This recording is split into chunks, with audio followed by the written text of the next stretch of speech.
Le Soleil se trouve à une distance de 150 millions de kilomètres de la Terre. On pourrait même poser 1 million de planètes Terre dans le Soleil. Pourtant, le Soleil est considéré comme de petite taille comparé aux étoiles géantes qui se trouvent dans l'espace.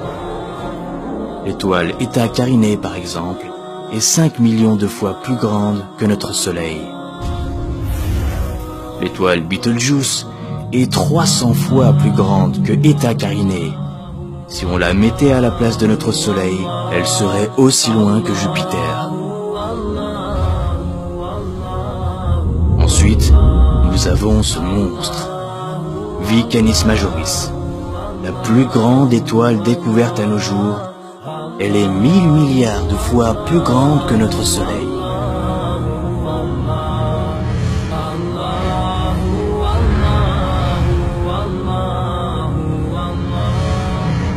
La Terre n'est plus qu'un vulgaire grain de sable.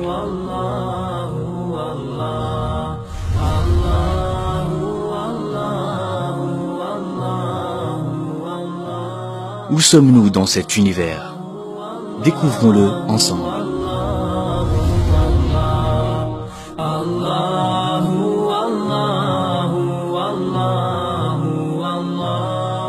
Si nous dépassons la couche thermosphère, située à environ 80 km au-dessus de nos têtes, nous verrions la Terre ainsi.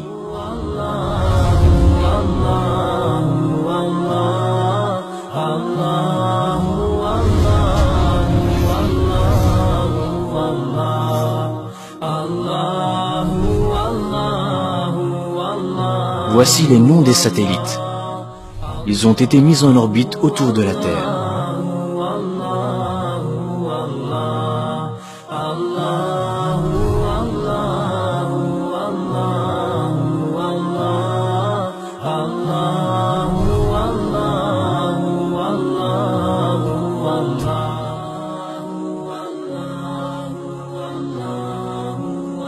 Et voici le Soleil. Il se trouve à une distance d'environ 150 millions de kilomètres de chez nous. En partant de la Terre et à la vitesse de 300 000 km/s, ce qui correspond à la vitesse de la lumière, nous mettrions 8 minutes à l'atteindre. Observons à présent à quel point les orbites des planètes de notre système solaire sont étendues. Voici que l'on s'éloigne du système solaire. À une distance de 1 jour à la vitesse de la lumière, la Terre devient à peine visible. Puis à une distance d'1 année-lumière, voici la luminosité du Soleil comparée aux autres étoiles, jusqu'à ce qu'elle disparaisse. Regardez cette gigantesque sphère. Elle contient des millions d'étoiles. Nous sommes à une distance de 70 années-lumière de la Terre. Du haut de ces nouvelles contrées inaccessibles, elle n'est plus qu'une petite aiguille insignifiante dans une botte de foin galactique. La Voie lactée est alors à 100 000 années-lumière. Puis, la Voie lactée, à son tour, devient un tout petit point parmi des centaines de milliers d'autres galaxies, et a fortiori, parmi des milliards d'autres galaxies, à une distance de 100 millions d'années-lumière. En poursuivant ce voyage cosmique, nous atteignons des distances qui défient l'entendement. Nous voici aux confins des constellations, à 5 milliards d'années-lumière, et ceci est ce que l'on a pu mesurer de plus grand à ce jour.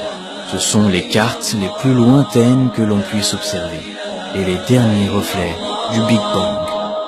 Arrivé à la fin de cet incroyable voyage intercéleste, à une distance époustouflante de 13,7 milliards d'années-lumière, et qui contient des trillions de galaxies, nous voilà en vérité dans le premier ciel du bas monde et ses ornements. Zinatus Semae Dunya. Tout ce que l'on vient d'entendre et de voir sur les étoiles et ses orbites, ses galaxies et ses astres, et si l'on se conformait aux nouvelles théories des multiverses ou métaverses, tout cela n'est autre que le ciel du Semae Dunya, le premier ciel du bas monde. Au-dessus se trouve donc un second ciel, et au-dessus un troisième, et ainsi de suite, jusqu'à atteindre 7 cieux superposés. Et conformément au hadith du prophète Mohammed sallallahu alayhi wa sallam, les 7 cieux comparés au siège d'Allah ne sont semblables qu'à un anneau jeté dans le désert. Et le siège d'Allah comparé à son trône n'est semblable qu'à un anneau jeté dans le désert.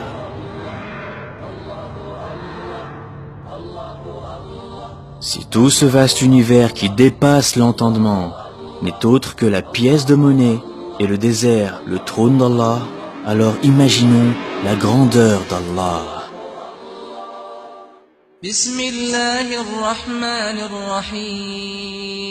Au nom d'Allah, le tout miséricordieux, le très miséricordieux.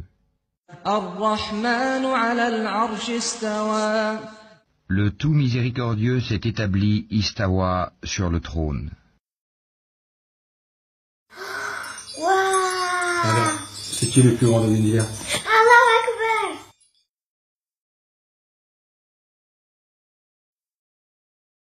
Bismillahirrahmanirrahim. Allahu la ilaha illa huwal hayyul qayyum. La ta'khudhuhu sinatun wa la nawm.